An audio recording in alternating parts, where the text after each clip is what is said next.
I firmly believe that AI can help people not just look better, but be better. It's all about how you use it. Of course. Use it as a tool, not a crutch. That's my line. Completely agree.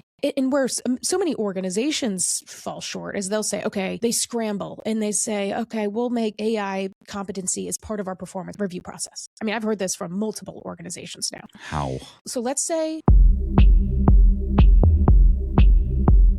Welcome to the podcast, where we introduce you to incredible humans who share their journeys with the mission to inspire you to harness your own inner tenacity to drive your life and career forward.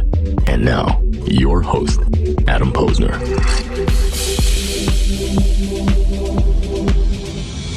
Hey, everybody. Welcome back to the podcast, where I bring you the best and the brightest from the business, marketing, and personal growth to help you harness your inner tenacity and drive your career forward.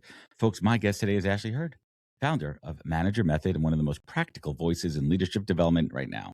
Ashley helps organizations turn first-time experienced managers into confident, capable leaders through real-world training that actually sticks. With a background as a general counsel and the head of HR, she has seen firsthand what happens when great employees are promoted without support. Oh man, I could talk about this for years. And how powerful the ripple effect is when managers get the right tools. She's also a LinkedIn learning instructor, co-host of the HR Besties podcast, and has built a community of over 40,000 professionals focused on leading better at work. And she's got a book coming out in February. That's now. We'll talk about that. Yes. Today we're going to get into what managers really need, what HR is struggling with, and how to build leaders who drive performance without burning out their teams. Let's get to it. Ashley, welcome to the podcast. Hey, thank you. Glad to be on the podcast. Love listening, and so great to be on it. Awesome, a fellow podcaster here. So let's kick it back here. Let's set up the story here. I want to go way back in the time machine here. And if you don't mind me asking, Ashley, what did your parents do for a living?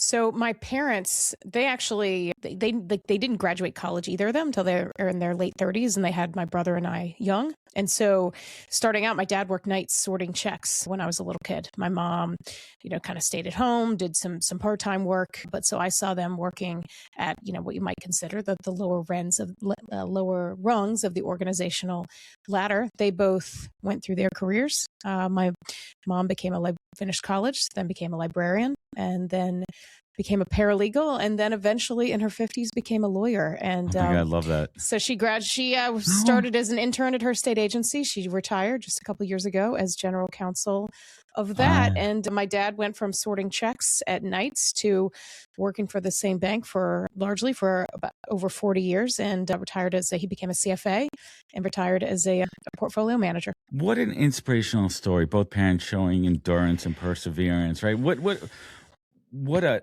incredible just example for you to grow from and see. I mean, kudos to your mom and your dad. Your mom kept with it, right? Was there any ever doubt? Did she ever express doubt, or was she always just headfast saying, I'm going to get my law degree?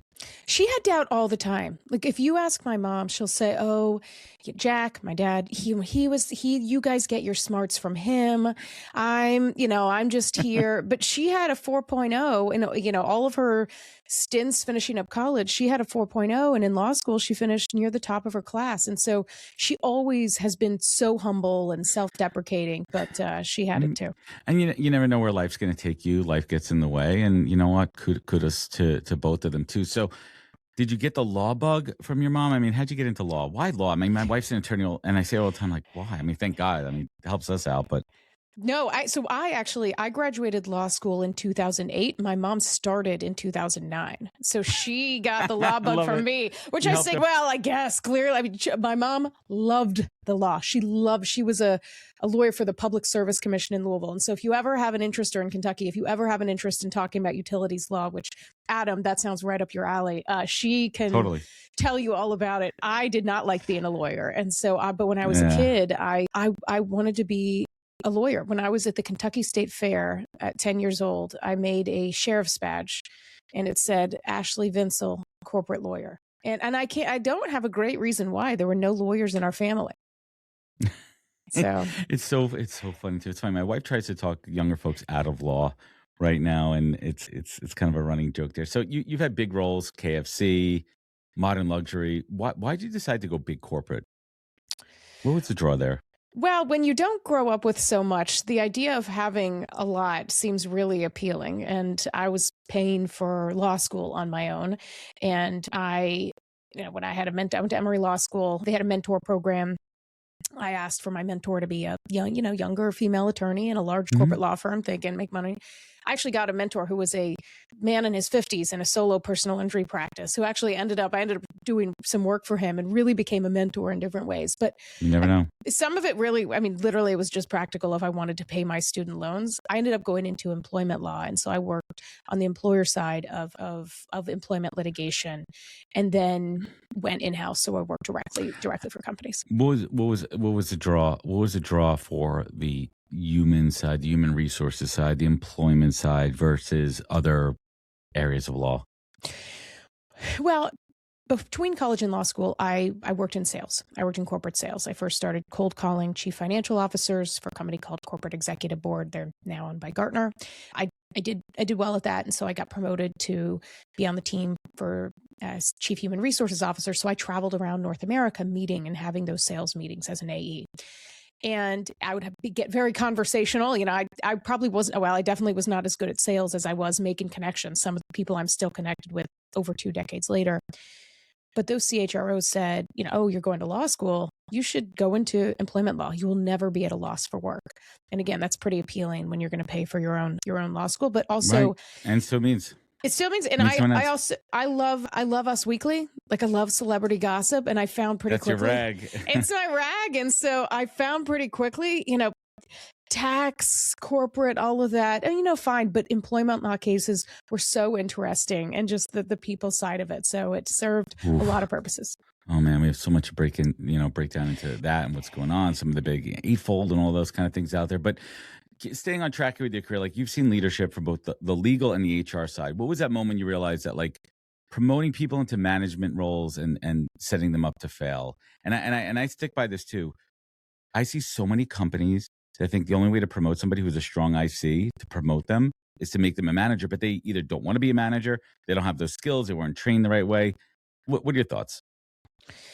I saw it time and again. I worked at Q Mills Media, radio company. I saw it at Yum Brands, at KFC. I saw it at McKinsey. I worked at McKinsey consulting firm, and I saw continuously that sometimes like McKinsey and a lot of consulting firms like that literally have a model that's up or out. And so you are either getting promoted to a manager role or you're getting another word outside. And it's, and that's a more formal, but even on the informal side, it's exactly what you say. It's absolutely the path. And it is this idea, and where I think it comes from, or where I've seen it come from, is, okay, someone's good at their job, so we'll promote them, and now they'll teach everybody to do it like them, and it's going to have ripple effects and fantastic.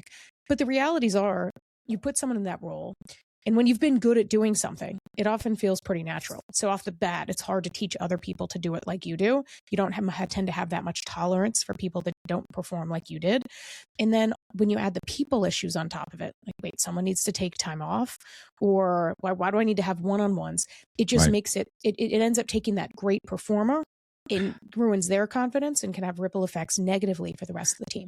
I love the way you position that too. And listen, let's keep it real here. Not all companies have the ability to train, but if you're going to move somebody into a manager, or at least buddy them up with a mentor, set them up for success, and not fail you. And like, I could speak about my own experience. I've done a lot on the show.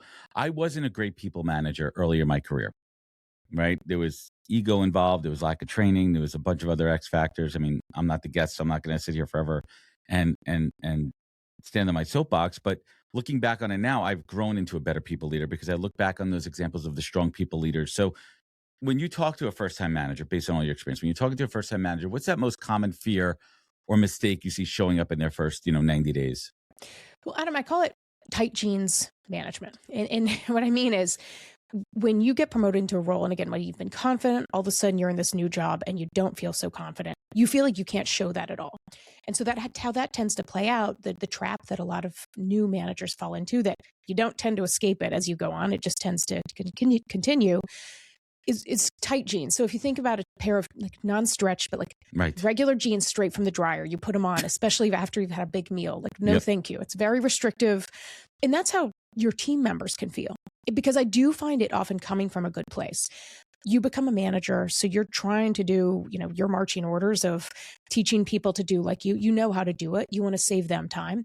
But how that plays out is, then you're frustrated if someone makes a mistake, or someone has an idea in a meeting on your team. You cut them off and say, no, we tried that. Like, I'll save you time. It's a waste of time. And you think you're being efficient, and it's coming from this place of wanting to save time or even protect your team and also protect yourself, because you're a manager. You don't want your team to reflect poorly on you. And so what comes from a good place can end up being super restrictive. And so your team, it's a great analogy. But we all fill the container that we are given. Yeah. And so if your manager is restricting you, you're going to do pretty much the bare minimum to not get embarrassed or not get fired. Well, let's keep this theme going. I mean, you also have the other two, which are oversized sweatpants and cozy joggers. Let's break those down. Yes. So oversized sweatpants, I say, is my daughter's a freshman in high school. And so that's all they, I know this. It's like the Billie Eilish, oversized, comfy, everything. Yes. And she asked, she said, when you talk about that, will you bring up that that's what we wear in high school and it's cool in high school? I'm like, well, so here I am. But what that is again, often it's from a good place. So you may say, okay, I'm not going to be tight jeans manager or micromanager, what you tend to call it. I'm going to go to the opposite side. But it's really an over rotation. And so the oversized sweatpants means there's no waistband, there's no guidance. And so what you're intending often for freedom as your team, that comes out in ways of saying, I'm not going to have one-on-ones. Come find me if you need me. I'm not a regular manager. I'm a cool manager. And I don't mean that disparagingly, but you're really trying to be different. But sometimes that different means your team does not know what's expected of you. And that can end up having problems as well. So how are cozy joggers that sweet spot? So cozy, I say, it's not just cozy to be like, oh, that's nice. It is really structured. I wear cozy joggers all day long. That's my mode. Totally. I wear them. The good. athleisure, I branded it. Unless if I don't have to wear jeans, I'm not. No, it's especially tight jeans. Yeah, especially not tight jeans and oversized sweatpants. Or dad jeans. I don't want them to fall. Dad jeans. No, you can't wear dad jeans. You got to be the opposite. And so, cozy joggers is I call structured autonomy. And so you have a waistband, so to speak, or support, and you tighten it or you loosen it a bit, but you do provide it. And so people know basic things, literally what's expected of me. What kind of decisions can I make? What kind of support can I get from you? And so those basic questions and having things like one-on-one time, meaning time, like Adam, you're my boss. Instead of you saying, I have an open door policy, come get me. And now I'm trying to get you. I'm okay, you're not there. So I'm calling you, I'm texting you, I'm chatting you. You're stressed because you have 7 people trying to do the exact same thing I'm trying to do. Instead, it's having time where I know I'm going to get your time. It's going to be focused. We're going to be able to run through things. The benefit to that is really being a sweet spot of leadership. I can't wait to clip this up. Each one of those is going to be so good. I love the analogy here. So another piece that you talk about that I absolutely love and I need to act on is the pause, consider, act framework. And you teach this. And let's break it down. But I really want to understand why do managers struggle so much with the pause part, especially when they're under pressure? I think it's exactly that. You're under pressure. And so when you're feeling stressed, the last thing you're going to think to do is take a break or even take a breath. And so many times in your organization, look no further than most job descriptions that will say we're a fast-paced environment, make quick decisions. And whether that's just said in writing or your organization, your company, like many, feels like a race to reply first. Be available, chat back and forth, constant availability. Technology, I actually think this is a really gray cloud of technology because it makes us feel like we have to be responsive. So even if we're in person, you feel like you need to have an answer. I'm the boss, so I need to be able to answer. It's a gratification right away. Yeah. So it's the pause. Pause. We all need to pause, and that's one of the things I do. It's hard. It's hard, especially for those of us that think and talk and act fast, right? And take that beat, right? Take that beat. So consider. I want to understand what consider looks like in real life, not in theory. So when a manager is dealing with conflict or performance issues, how do we factor in consideration? Great question, because it's not just pause and then do the thing that you were going to try to do. You just have one extra breath. The number one thing I think to think about is, or I say to think about is, what would I want to have happen to me in this situation? So, for example, let's say you're a new manager and this plays out all the time. You're a new manager. Let's say you have a conversation with the outgoing manager. They've gotten promoted or whatever. They give you the rundown on your new team. They tell you everything. Okay, Adam, great star performer. Give him all your attention. He's gonna do great. Watch out. He's gonna try to take your job. Ashley, she's, bare minimum. Don't give her anything that you actually care about. And hopefully she finds a new job within the next 6 to 9 months. You don't really want to have to deal with putting her on a PIP, but and so this happens all the time. And let's talk about someone saying that about me, because now let's say someone's a manager and they're like, so I'm going to give my attention to Adam. What the hell do I do with Ashley on my team? Well, one is to pause and think about, how would you feel if someone were saying that about you, saying like, disregard them, they're not worth your time. And you have that in your mind and you just go forward with that information. Most of us would not want a boss or multiple people talking about us in that way. And we'd say, okay, well, have a conversation with me. I mean, sometimes it is. I may be miserable in that job. I may be looking for other things. But pausing to consider what you would want to have happen to you in that situation, and then go into the third step, which is to act. Right. And so many of these things, if done thoughtfully and mindfully, will help relieve toxic culture, toxic bosses. And it's just because someone's a toxic boss, it's not such that they're a bad person. It could be just because they weren't trained properly, right? Or they're just not meant for that role, right? And I think we need to start to, it's such a label that I hate. Like, it's true, but it doesn't mean they're a bad person. It doesn't necessarily mean they're a bad person, or, that's, we got to move away from that. So when we talk about acting, right, when we talk about managers acting with intention instead of reacting emotionally or defaulting to how they were managed, how could they break through to really be that strong manager who acts with intention? I mean, I see in two ways. One is to do or say that, whether it's make the decision or have the conversation, that in your mind, today you says tomorrow you will do it. I mean, how often do we say, like, it's Friday, I don't want to do that, I'll do it Monday. You comes around on Monday, you was so pissed because they're like, why didn't we just do this on Friday? Well, I don't want to start the week this way. And so we kick the can down the road. And so sometimes ACT is having that conversation. That can be short term, or that can be the situation I talked about of, someone having a conversation with me, the employee that everyone's talking smack about, that 4 managers ago should have had this conversation. Nobody did. You can't control that. But you now can take over and restart that and actually think about how to do that. Imagine the level of self-awareness and vulnerability for a manager to say, hey, I made a mistake. Let's try that again. Or let's approach it a different way. I mean, I would love that. It's not a sign of weakness. We're all human. It's not, and it's this weird, it's just this weird mindset now. And I know we see it, like, where everything feels like us versus them. It's also self-protection, and we're all worried about our jobs, and we don't want to mess up. We don't want to fuck up. Right? Yeah, you don't want to look. Yeah, you don't want. Again, a lot of this is, you have your livelihood is depending on this, and so whether it's about being embarrassed in the moment, looking weak, worried about your job. But it's amazing how many people just think in absolutes, like absolutes. No one can ever come back from a PIP, a performance plan. Nobody ever can. Okay, there's HR. HR is never going to be, help me out.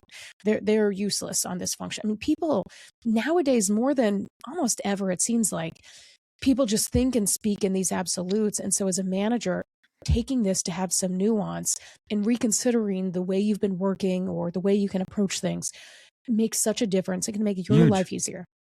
Absolutely. So let's talk about the book for a moment here. The Manager Method, a practical framework to lead, support, get results. Came out a couple days ago. We're recording this on the Friday, the 13th. Book came out recently. First and foremost, congratulations on that. I can only imagine how much work, effort, passion goes into it. Why'd you write this book?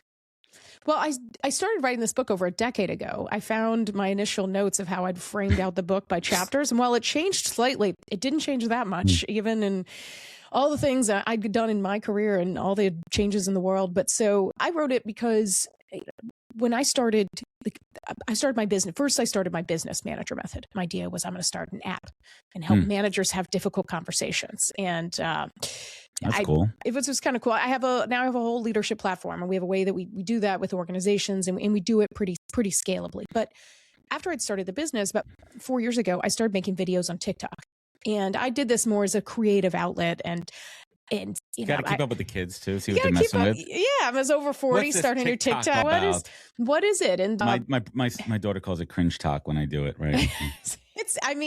Luckily, my kids have been pretty supportive of it. I'm trying to think, a couple times they probably thought I was cringy, but it's in our blood. Yeah. I started making these videos, and more as a creative outlet. And I have, now small but mighty team, and my operations, the head of COO would say, it's important to use it for marketing, but really I use it for information, edutainment or whatever, like role plays to teach people things. And so I started hearing from people. They're like, "Oh, your videos are the manager training that I get." And I saw that. I heard this.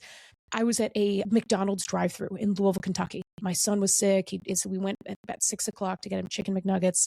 And at the drive-through, the person stopped and she was like, "You're that HR lady from TikTok." She's like, "No way, you got recognized at the That's my dream." Yes, it was amazing. It was, and so I say that I left a role as head of HR North America at McKinsey to start my business.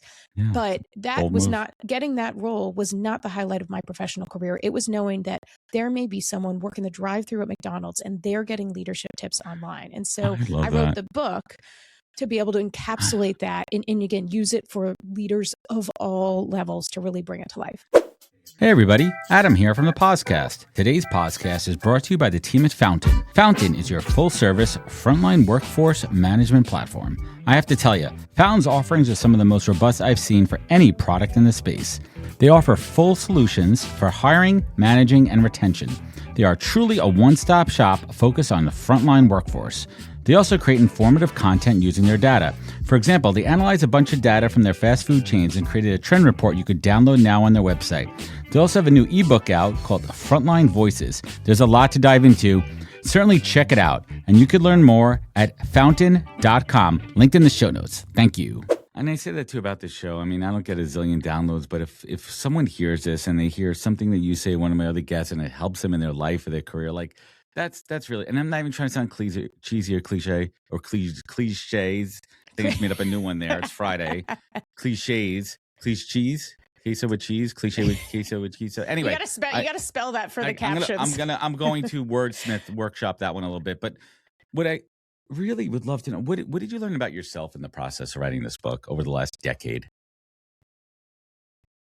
What I learned was common sense really isn't that common. Not in this world. And look at like my pause, consider, act framework. I mean, I had written the book and I got a publishing deal after the book was already written. I didn't seek out an agent. I was, working with like an editing service that helps you, clean it up and whatnot. But a publishing house, Hay House, had reached out to me, and then I had to kind of go through all the steps with them. And so, I was writing the book. Now all of a sudden I'm getting like, going through all the rings to get the deal. And I'm like, God, I was fine writing this on my own. Now I really hope I get it. And I did. But part of it was, they're like, yeah, this pause, consider, act framework is really a piece of it. And I mean, I say all the time, it really should be common sense, but we don't do it. And so for me, as I put it together, one of my fears is like, you may have this, you have a podcast, like the podcast, and everything that you do may think, this won't work well, this working in talent, this candidate won't work out. You always have those fears. One of my fears is people will read this and say, like, this is literally the most basic thing ever. But it was amazing just hearing, including from people that initially read it, how impactful it was. Sometimes you need to hear the basic stuff again. That was, the foundation, what it's all about. So when we talk about scaling and leadership inside organizations, one of the things I love about your work, it's not just for managers, but what breaks when organizations don't reinforce leadership training beyond a single workshop? Like, all right, guys, it's a quarterly training session. All right, everyone get in the conference room. We're going to do a lunch and learn. Like, how do you keep it going? One is to recognize that you have to keep it going, because so many just think that that's it. You're going to have one session. That's totally fine. There's a really good Simon Sinek video where he talks about this. And I was so bummed because I'd used a similar analogy, but then I saw he did it, much more eloquently. But it's like going to the dentist once a year and then being shocked when you never brush your teeth and you end up with cavities because you're like, but I went to the dentist. And so leadership development is like brushing your teeth, and it's important to reinforce regularly.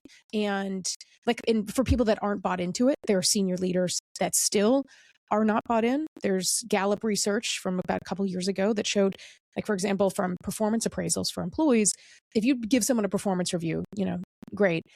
But if you actually then regularly, like daily or ongoing, give them actual feedback, they are 3.5 times more likely to say that they're strongly motivated to want to do well at their job. And managers are the same. Oh, that's a big one. So let's talk about the elephant in the world, AI. And a lot of leaders they fear AI will make work colder or more transactional, but you argue the opposite there. How can AI actually help leaders become more human? I love talking about this. I firmly believe that AI can help people not just look better, but be better. And it's all about how you use it. Of course. Use it as a tool, not a crutch. That's my line. Great, but completely agree.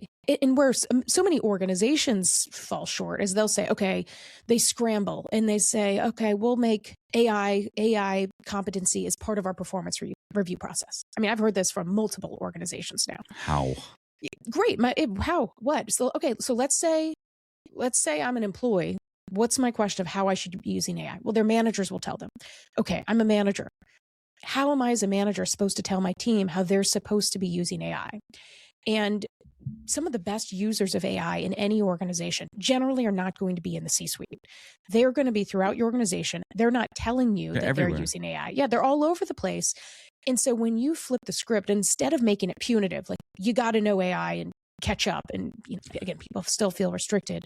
When you have, like, whether it's webinars or other opportunities, and have people say, this is how I use AI to be better at my job without taking my job. Like, I'd sign up. I'd watch something like that. Exactly. And I think a lot of people, I'm generalizing here, I think, because a lot of these conversations are either scared. They're scared to use it. They, for some reason, they whatever the fears are. But once I tell everyone, just dip your toes in the water. Try it for personal stuff. Like, F around and find out, like, see where it goes too. And, and another thing I always say too is, like, trust, then verify, you know what I mean? Like, you really need to not take it as gospel, because it's pulling from the sources that are available. It's not always the right information.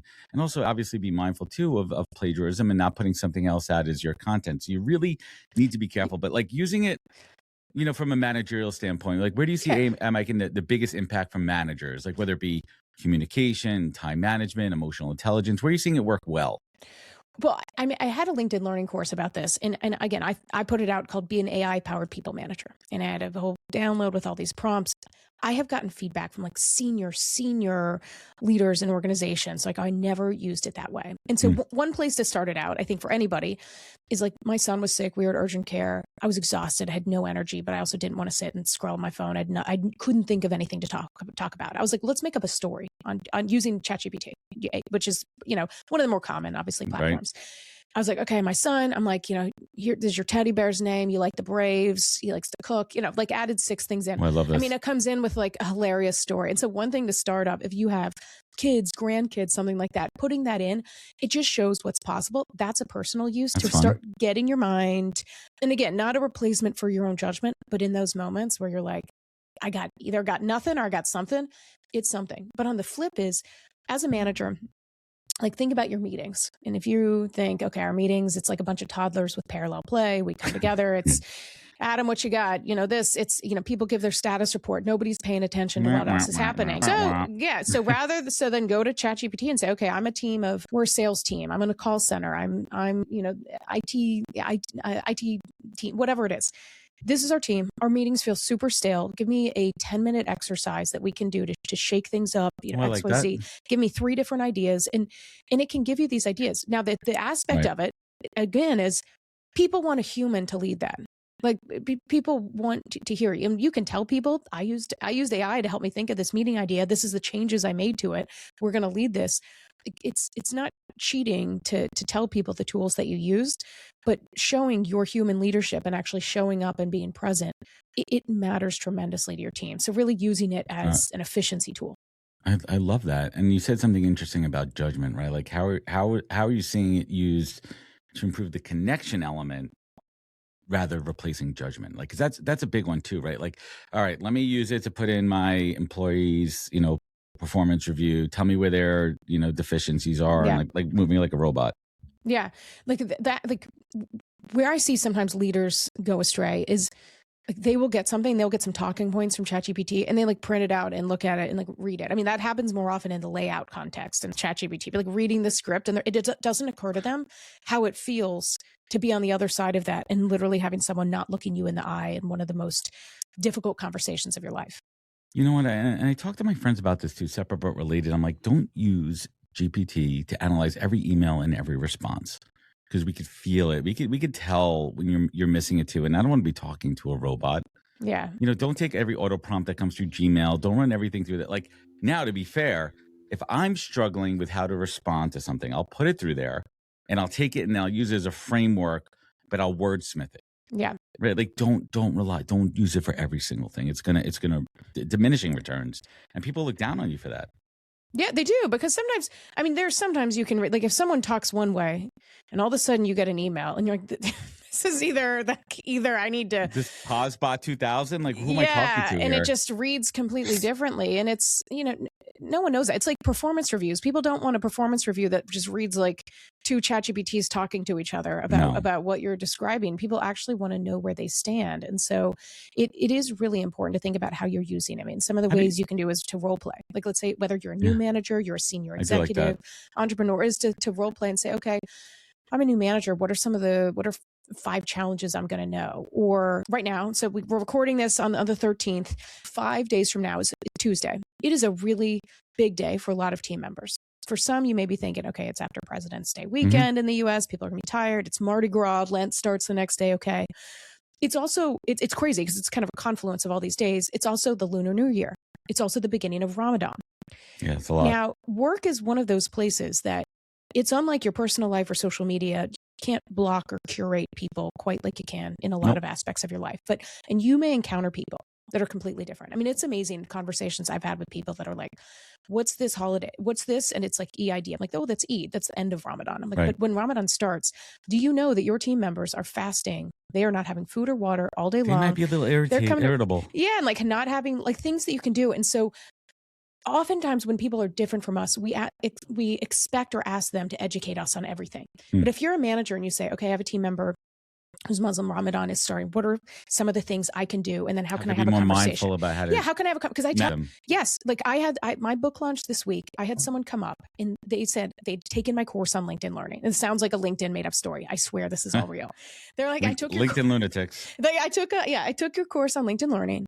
He's like, I loved it. He's like, but one thing I wanted to tell you is you had made posts on this, like on Ramadan, just like things to know as man. And I'm not Muslim, but things to know as a manager. And he's like, it is so helpful to give some of that information for people that don't know it. Because when I have a manager that is interested or asked or is like, oh, I heard or saw this, he's like, I would stay at that job forever because I finally feel like you feel seen, right? Like you feel recognized, and it's not that hard. And you can even use tools to like put it on your calendar, like go through all these religious holidays.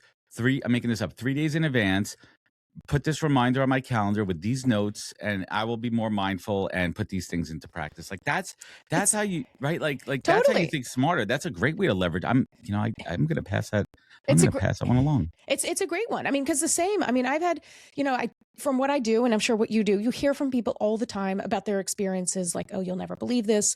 I mean, I've talked to people, including people who are senior executives that don't feel comfortable speaking up, that said, my company scheduled this conference, the first night of Passover or over the high holidays. And they're like, why do I always have that?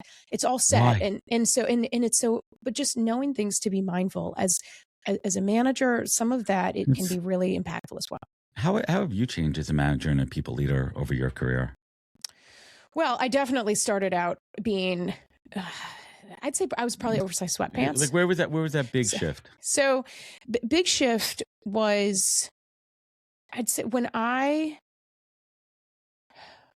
have to say when I was head of legal and people, but it was a pretty lean team. And so I really had an HR director that was taking on the bulk of a lot of the day-to-day HR. And for me, it was one of the realizations of like, someone else is very capable and I don't have to tell people. It's not just telling people what to do, but also the important thing is letting them learn and figure things out. Trust. Yeah, it really is the trust. And when I saw that, and so like one of the ways I talk about that sometimes is managers say, but I gotta hold my team accountable. I say, but what if you used a different verb? What verb is that? I'm like, help your team be accountable. Because that doesn't shy away from things, but if you frame it in that way, and I've had people that said that really resonated because it takes it from this like management standpoint to this leadership idea. Ooh, I like that. What's lighting you up these days in the world of people management? Let's talk about the good stuff out there. Let's shine some sunlight. What I like is, I post videos on social media, so I say I do very scientific studies every day. And I get comments. I get comments of you need Botox. I get comments, all those things that I've learned to live with, and that's just part of the gig. But I get comments from people that will say HR is never like this. I make my video, even though as a lawyer, I really generally talk about HR more than legal, but I'll make videos and people every time will say HR is never like this. And sometimes I'll make comments and I'll say, look, when I get a comment like that, I know either you or family members haven't had a good experience, but it's important to know there are plenty in HR that do act this way, or I make videos to help others in HR find their own voice. But now I have a lot of people that comment about that, people in HR that will give examples of what they do to see a function like HR to influence leadership and really support employees.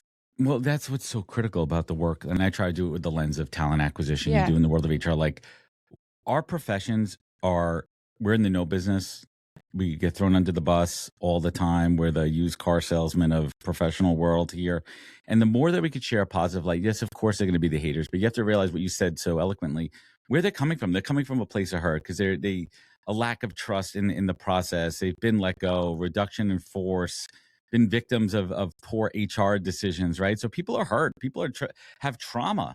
Yeah. So the more we could do to spread the good word of the good folks in our industry, of course, there's going to be bad apples, rotten apples in every industry, but the more work we could do. Ashley, what's keeping you up at night these days?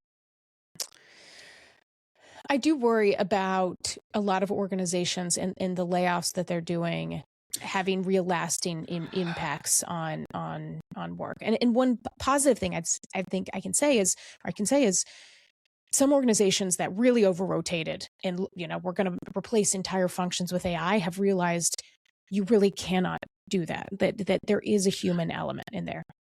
The analogy I'm thinking about is maybe 20 years ago when a lot of these big companies, especially credit card companies, all shifted their customer care to offshore, overseas. Yeah. And one example is a major credit card company here, a major American credit card company. And they did that and they saw what a dip, because they were known for their customer service. They were known for their customer care. And someone executive said, you know how much money we could actually save if we get rid of all these US-based people? And they saw that the attrition from the card spend was so much, it was such a bigger gap than the savings by using the offshore, that they went back because people wanted to talk to somebody who was knowledgeable, that they could relate to. And I don't mean this in a biased way, that they could understand, right? Like clearly. And that was a big problem. And I think that we're seeing that with a lot of the AI, where they think that the AI could just replace entry-level work or certain things, and they're going to quickly realize we do need humans to run these bots. We do need humans to add the human element to it. And I really hope we're going to, it's just I think it's a bit of a bubble right now, kind of like, different internet bubbles that we've had. What do you think? Yeah, I do. I definitely think it's a bubble. I'm cautious about where it nets out. And so I do think that though there is the skills that people can get, whether it's learning new skills and what those look like. And so that's one thing I say to people, whether you're looking for a job or whether you're currently in a job. I talk in my book about career quilts. So not just career ladders, but career quilts, is to think what kind of squares can you add to make yourself be necessary.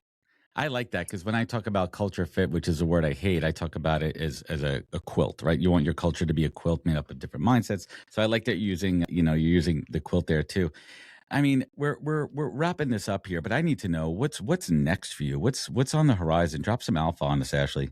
What are you working on? Well, with my business, I started about 6 years ago. I've gone through all sorts of changes. A year ago, my husband joined the business. We have a team of 5. So he left his role leading customer success for a large tech company to bring us on. And it really has transformed the business. We are leveraging technology to have all sorts of ways to really help organizations scale with their managers. All the videos and things that I make as part of our courses are like bite size and conversational. So some of that I never want to shy away from. But on the technology front, we're doing a lot to make it in the flow of work. Sounds like you're having fun. Yeah, I love it. I mean, if you're not having fun, listen, not all jobs are fun, but it feels like if you have that passion and it feels good and you wake up every morning, right? Yeah, it's really good. And, the book launch this week. I mean, that's exciting. What I loved the most was, I can't control how the book does. I mean, I try my best. I'm, talking about, I'm doing those things. And like a lot of people, self-promotion isn't always the thing that comes most naturally. But you have to. But also when I was at the book launch, there were people there were family, there were friends, people I'd worked with over a decade ago that came out. And that's that is something I'm really trying to hold tight to, because for me, and I talked about this at the launch, I firmly believe work does not have to be a place that people dread going into. You will have some of the best moments of your life and find out about them, or they happen at work, and you will have some of the worst ones. And when you create those very real connections, it matters.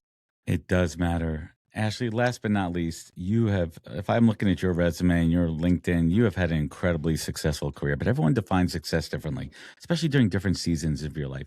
Ashley Hurd, at this moment of your life, how do you define success? I define success by really loving what I do in my actual work, and also being able to live a full life in my life outside of it. Absolutely love it. Ashley, thank you so much for joining me today. It's been a fantastic, jam-packed conversation. So much intel, wisdom, and alpha here. I want everyone to check out Ashley's new book, The Manager Method, out now on Hay House. We're going to link that up in the show notes. You can connect with Ashley on LinkedIn. We're going to link that up as well. Where else can folks find you? Where could they connect? Where could they learn more? What's the TikTok handle? You can go to @managermethod on, TikTok, Instagram, all the things. And if you go to managermethod.com, you can find your way through everything I do. I absolutely love it. And everyone listening at home, if this show meant something to you, if it resonated, leave a review rating. It goes a long way. Sharing means caring. You know where to find out more at podcast.com. Hit us up on all the socials. I don't know why I messed up years ago, but my Instagram is @NHP Talent. Subscribe, comment, network. Remember, be good to yourself, be better to others, and catch us next week for another good episode of the podcast. Take care, everybody. Wisdom is forever, but for us, it's time to go. Thank you for joining us. Luckily, we'll be back with our next episode soon, jam-packed with more incredible humans. Thank you for listening, subscribing, and sharing. To join the conversation, search the podcast on LinkedIn. And to catch up on past episodes and more info, please visit www.thepodcast.com.